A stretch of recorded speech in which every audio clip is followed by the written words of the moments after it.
Hello and welcome back to this MOOC on risks and risk society. Today we are going to be talking about natural hazards, and to do that we have two students here, Enrique and Sonia. They are students of our Master of Social Studies for Science and Technology here at the University of Salamanca. And in this master we have a subject dedicated to risks, risk management and risk society.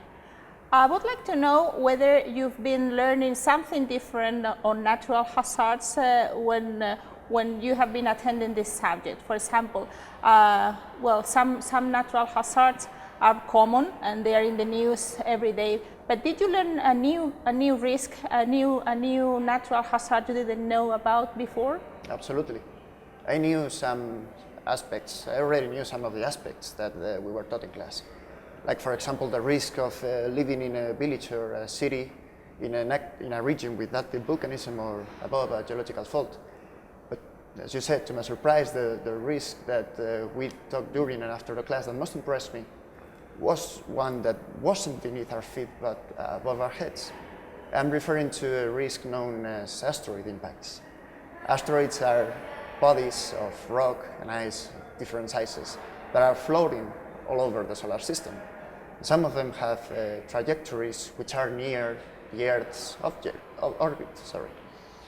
And some of them can have an impact on the surface of our planet. We call these potential risk objects near-Earth objects.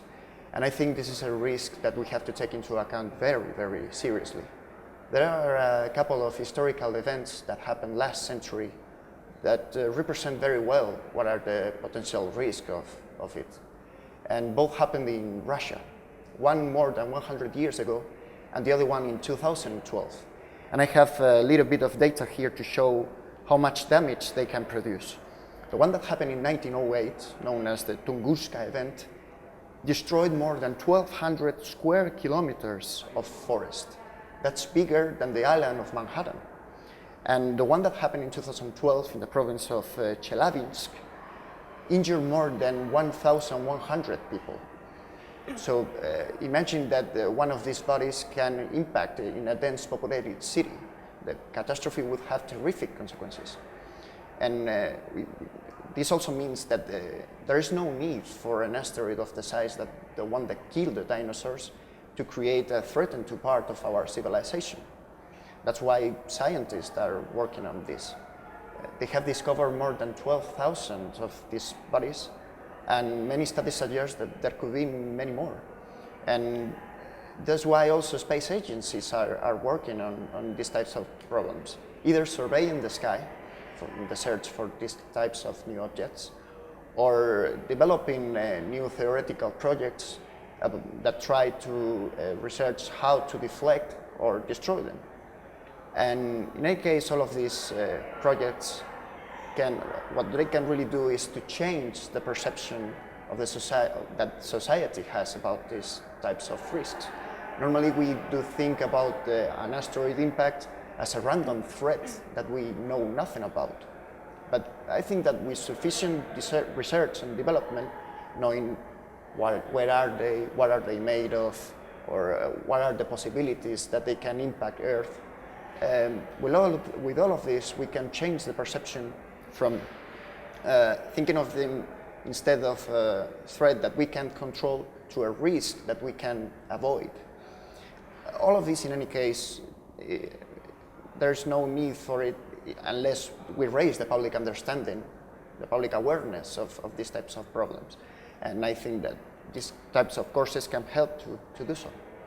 That's very interesting, yeah. Cosmic risks, because we are very familiar to other kind of risks, like every day we have news about earthquakes or floods or even a tsunami, yeah. But cosmic risks are a potential risk as well. That's very interesting. Yeah, yes.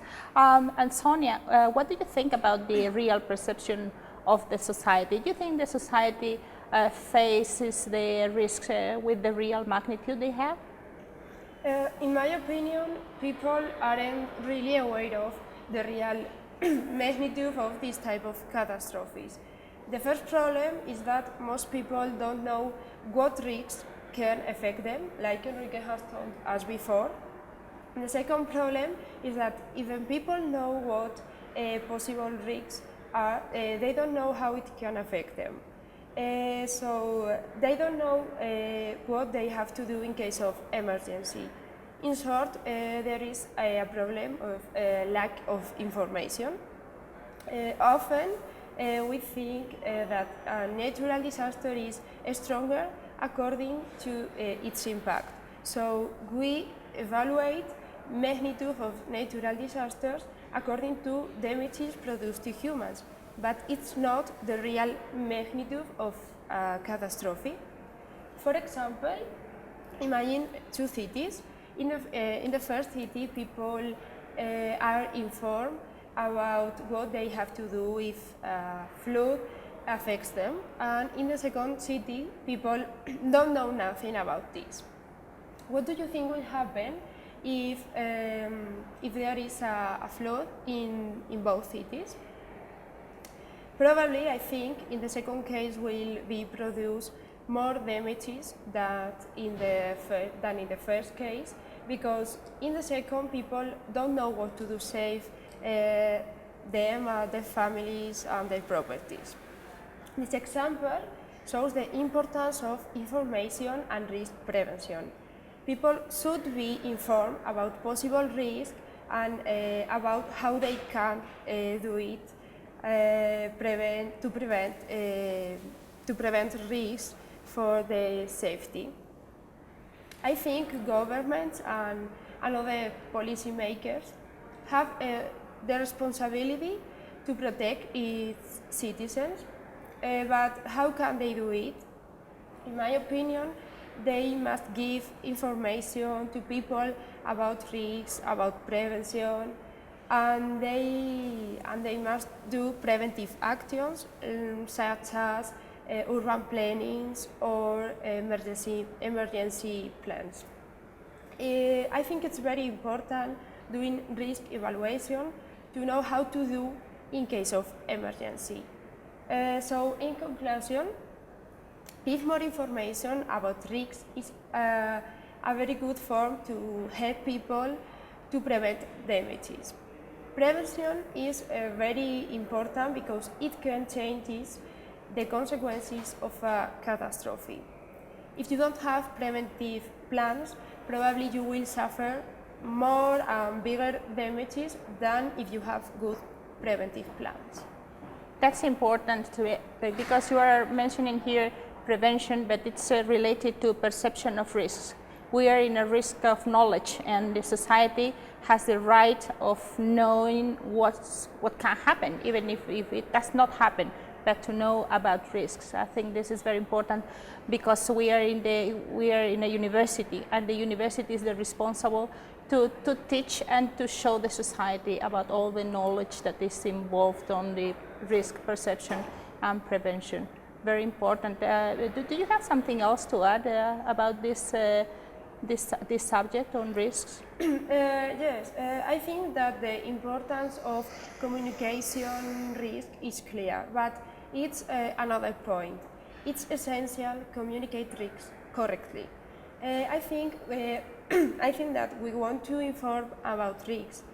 We can't alarm people. People shouldn't be scared to know possible risks.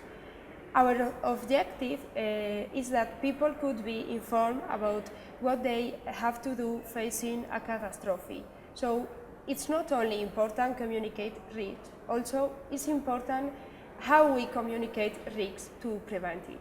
So communication is a very important part of risk management, and the university is involved in this part as well.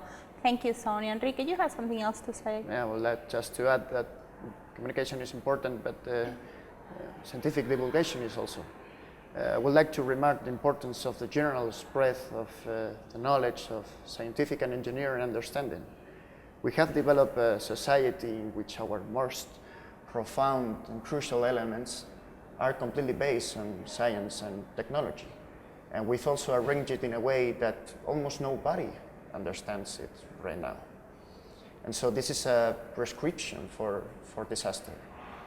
We might get away with it for a while, but if we don't do anything about it, sooner or later this mixture combustible of ignorance and power will blow up in front of our faces unless we do something about it. And I think these initiatives and many others can help to make a bit of a difference and a change.